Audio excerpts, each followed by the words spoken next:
Hello, this is an RMCT preview video for one of the maps in round 1 of RMCT 4, and this is a map by Thungon. You can tell by the beautiful spawn area, but it is nothing like Divided Together, which is one of the maps that many people are most familiar with by Thungon. This is Slippery Slope, and it's more of a traditional Race for Wool map. Teams drop down here and can pick up a few items from the PvP chests here. This is the Victory Monument. 3 wools, green, cyan and red, all fairly standard.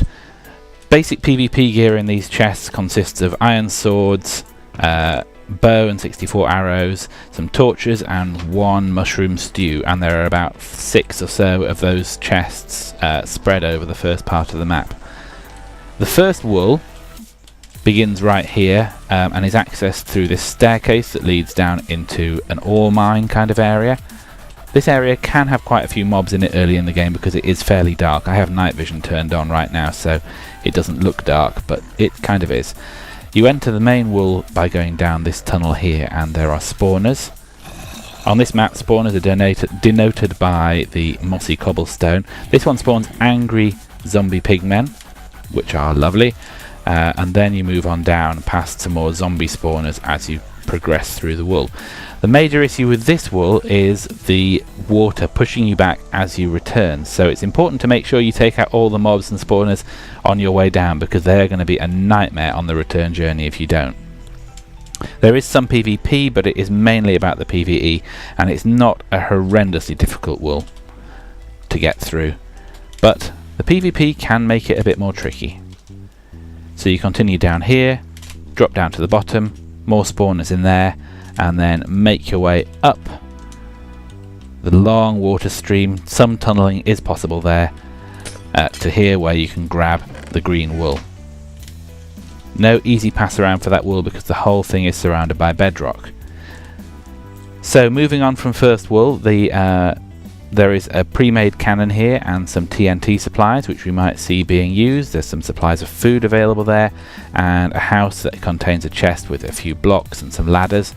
And then we come along here to the Lapis Mine. Again, another PvP chest there. Lapis Mine has 2 main functions in the game. First of all, it's the entrance to second wool, which is along there. We'll come to that in a moment. Secondly, if we come down here, there's a zombie spawner behind there, and down here is a villager spawner. Now, it's important to take out the zombie spawner before you come down here, or the zombies are just going to drop down and kill the villagers. These villagers spawn with a trade which can be quite useful. They will trade lapis for arrows, or they will trade emerald blocks for power 3 bows, which have a very limited durability, and they also have flame on them as well, so very powerful bows, but with only about 20 or 24 shots. So the 3 emerald blocks which you can get on the map are available much later on, and I will show you where they are, but teams can get the emerald blocks and then come back here to convert them into power 3 bows if they wish to do so. Along here, this staircase just leads up back up to the top again, so it's an alternative way in, and here is the actual entrance to the wool. Now this is a PvP wool and involves digging down right on the lane side, as we've seen on some other maps as well. You're very, very exposed as you make your way through, and it's impossible to give yourself any cover because we are right on the edge of the lane and it's illegal to place blocks in the lane. However, when you cross these lines of glass blocks, it becomes 2 blocks deep, so you can get some shelter from the PvP at that point. I would expect we might see teams station a PvPer maybe in this small area here, which is also accessed through the Lapis Mine, and use that as a location to put pressure on their opponents in the PvP wool. So once again, you pass this these glass blocks, and it becomes 1 block thick again. Between these glass lines you have a bit of respite with a 2 block deep area, and then for the final run up to the wool it is 1 block deep. And in here is the wool, which is cyan. It is possible to pass this wool around. You can place some blocks in this small area here which can be tunneled to through the back, so it is possible we'll see some pass arounds of second wool. Moving back up again, and beyond the Lapis Mine area, there's a small house here. I don't remember exactly what resources are in here. We'll take a quick look. There's a Bane of Arthropods sword, a power 2 bow, feather falling protection armor, and some more TNT. and some golden apples and a couple more iron swords. So some useful supplies can be found in there. That is something that we might see teams considering building a cannon for. We'll see. Okay, moving on from that area, we come into a series of hills and valleys, and this is where most of the major resources in this map can be found, such as the iron, the diamonds, and the 3 emerald blocks I mentioned. So in here, in this first cave, is where you find the emeralds, but you do have to contend with cave spiders to get them, and the diamonds too. And then there are a series of other small caves with spawners and iron blocks and gold blocks available in various locations. Enchantment table is located in the chest in there. That might be something that we see being used. And down here we have another small chest with a power 2 bow and some bows and arrows, and this may be used to assist in a lockdown of the third wool. Now the third wool is a really interesting and unique wool.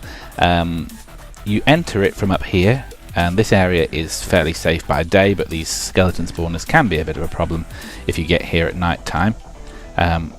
You drop down here, there's an ice block there, and you come down into this slightly exposed tunnel here on the front. Now from here there's a respiration helmet, aqua affinity 1 as well there, and the rest of them are just protection 3, respiration 3. And the reason for that is that you have to go a long way down to get to the wool. It's about 70 blocks. So the only obvious way to do it is by pouring water down that hole and swimming down. Halfway down you also pass an iron block and a chest containing a really good diamond chest plate and a knockback sword, which can be quite useful. And then you come down here to the wool. Now the easy part is getting down. All you have to do is pour some water down and jump into the water stream, and there is the red wool. The hard part is getting back, because swimming up a flowing water stream is very slow. So this could be a real location for PvP. If you can hit someone as they swim up, the chances are they're going to fall and die in the lava. So it could be a very frustrating wool, and one that we'll see being pretty heavily locked down. You have to make your way back up and swim back through there to return, or I guess there might be alternative ways you can do it, but with this overhang it looks to be extremely difficult. So that's the third wool. I think that's going to be a very interesting one, and I'll be really interested to see what strategies teams employ to pick that one up, and whether that becomes a heavy lockdown location on this map. So that's Slippery Slope. We'll be seeing that in 8 of the 16 first round matches of RMCT. Come and join us on reddit.com/r/mctourney to find out more, and enjoy the tournament. Thanks for watching.